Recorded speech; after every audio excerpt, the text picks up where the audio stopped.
자, 오늘부터는 공통수학 2 강의 시작해 볼 거고요. 처음 배울 거는 두 점 사이의 거리라는 개념입니다. 그렇게 어려운 개념 아니고요. 그래도 조금 예시를 많이 들면서 이렇게 가장 쉬운 것부터 이렇게 차근차근 설명을 해 나갈 테니까 이제 영상은 조금 길어질 수도 있을 것 같습니다. 자, 그래도 개념을 완벽하게 이해하는 게 수학에서 이제 가장 중요하다고 쌤은 생각하니까 천천히 조금 자기가 개념을 잘 이해한다 싶으면 조금 배속으로 들어도 괜찮고요. 한 번 정도는 처음부터 끝까지 잘 들어보고 직접 한번 자기가 배운 내용도 되새겨보는 게 정말 중요합니다. 자, 그러면은 바로 시작하도록 하겠습니다. 자, 수직선이 두 점 사이의 거리를 먼저 배우게 될 건데요. 자, 그 수직선에 이렇게 A, B, C, D가 있다고 해볼게요. 자, 그러면은 이 A, B, C, D라는 네 점 사이에서 이제 우리가 거리를 이제 정의할 수 있단 말이죠. 근데 그 거리라는 게 이제 여러분들이 뭐 말로 설명을 못 하더라도 기본적으로는 대답을 할 수 있을 거라고 생각을 하거든요. 자, 예를 들어서 이 상태에서 A와 B 사이의 거리는 얼마입니까? 라고 물어보면은 여러분들 모두 하나, 둘이니까 거리가 2다 라는 거를 충분히 알 수 있을 거고요. 자, 아니면 여기서 C부터 D까지의 거리라고 해볼게요. 이 위에 짝대기 그으면 선분이라는 거 알고 있죠? 자, CD의 거리는 하나 떨어져 있기 때문에 1다 라고 할 수 있을 거고요. 그러면은 만약에 A부터 D까지의 거리는 얼마냐? 라고 하면은 하나, 둘, 셋 만큼 떨어져 있으니까 거리가 3이다 라는 거 알 수 있을 거예요. 자, 근데 이제 우리가 지금 이렇게 쌤은 한 칸 한 칸 세면서 이렇게 설명을 했는데 조금 눈치가 빠른 사람들은 이 거리라는 개념은 사실은 큰 값에서 작은 걸 빼면 된다라는 걸 알고 있을 거예요. 이 2라는 값은 어떻게 나온 거냐면요. B라는 지점 3에서부터 A라는 지점 1을 빼서 나온 겁니다. 이 CD의 거리가 1이라는 이야기는요. 마이너스 1과 마이너스 2 중에서는 마이너스 1이 더 크죠? 그러니까 마이너스 1에서 마이너스 2를 빼서 나온 값이라는 거 알 수 있을 거고요.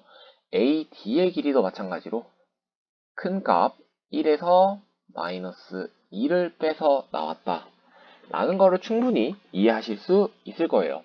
자, 그래서 요약하면은 간단합니다. 자, 우리 거리라는 거는요.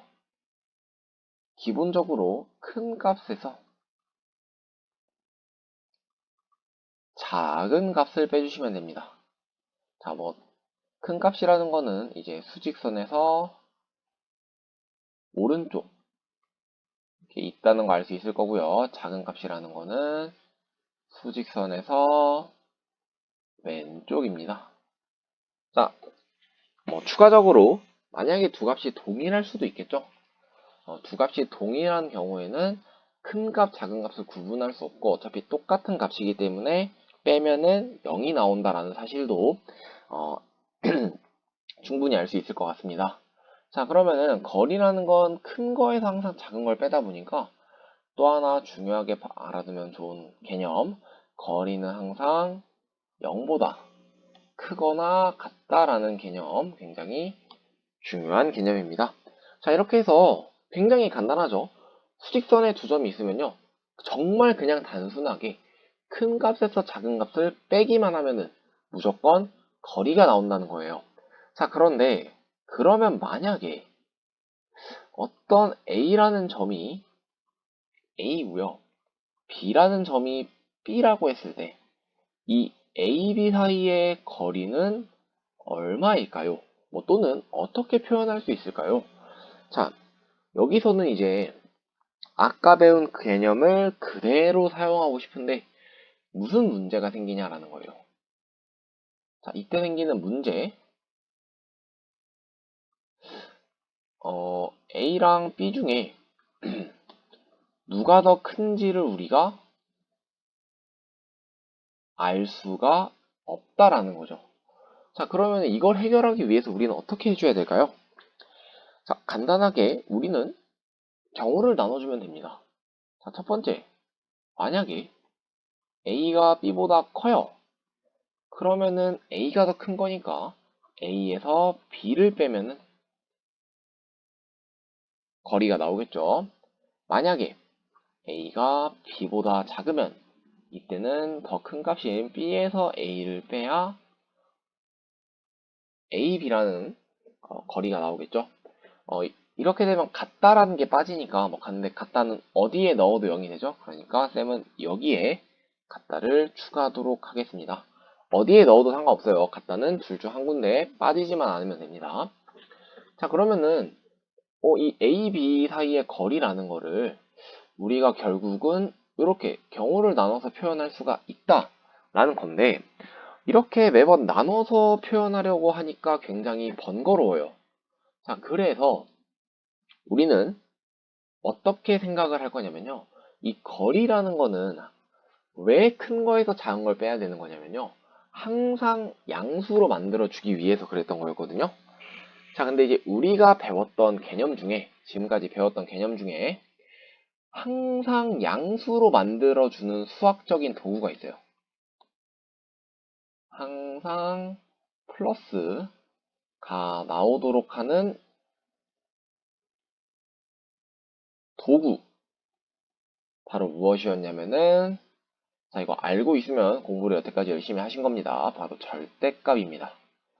사실 이 절대값이라는 기호 자체가 거리라는 개념을 표현하기 위해 만들어진 기호라서 사실상 이 거리라는 개념을 먼저 배우고 절대값을 배우는 것도 괜찮은데 이건 너무 사족이었던 것 같고요. 자, 절대값이라는 거 조금 이제 되새겨 볼까요? 자, 우리가 절대값을 배울 때 절대값이라는 건 뭐였냐?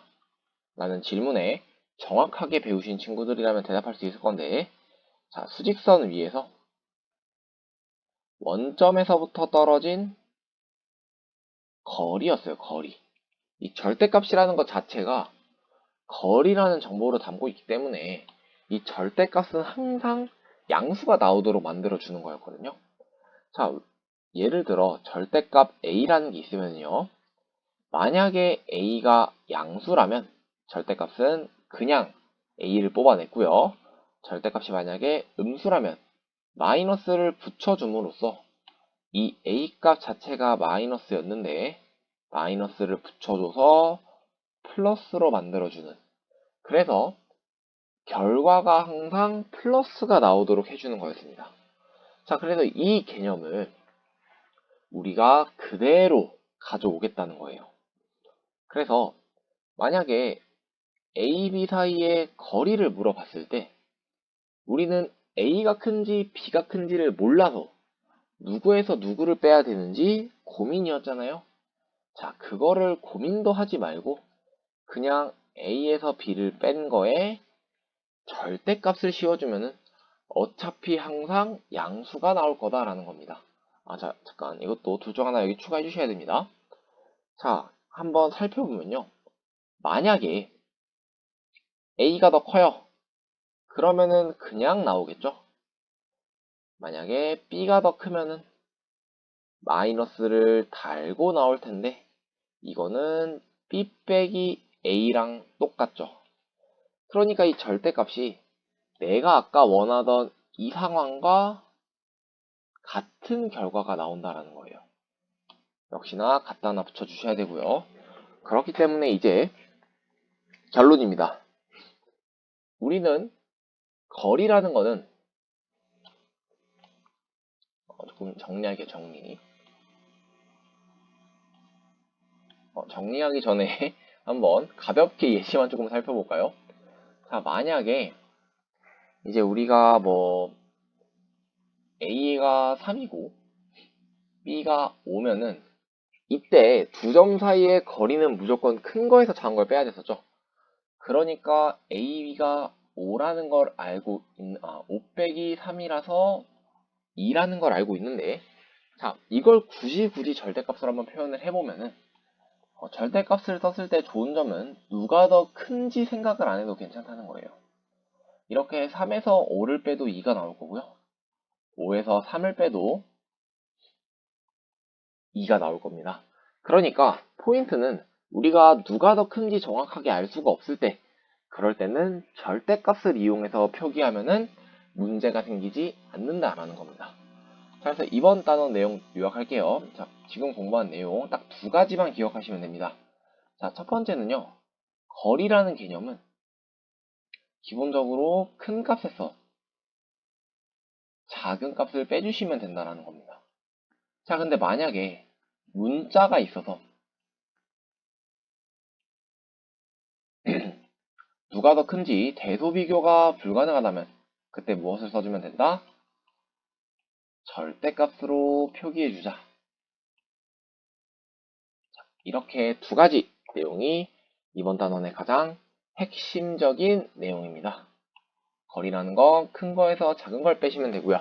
그 다음에 문자가 포함되어 있는 경우에 대소 비교가 불가능해서 경우를 원래 나눠서 풀어줘야 되지만 그게 너무 번거로워서 만든 수학적인 기호가 절대값이라는 것이 있다라는 걸 기억해 주시면 되겠습니다. 뭐 생각보다 간단한 내용인데 조금 자세하게 설명하느라 길어졌고요. 한번 스스로 다시 한번 이 흐름을 잘 정리해서 완벽하게 본인 것으로 이해하셨으면 좋겠습니다.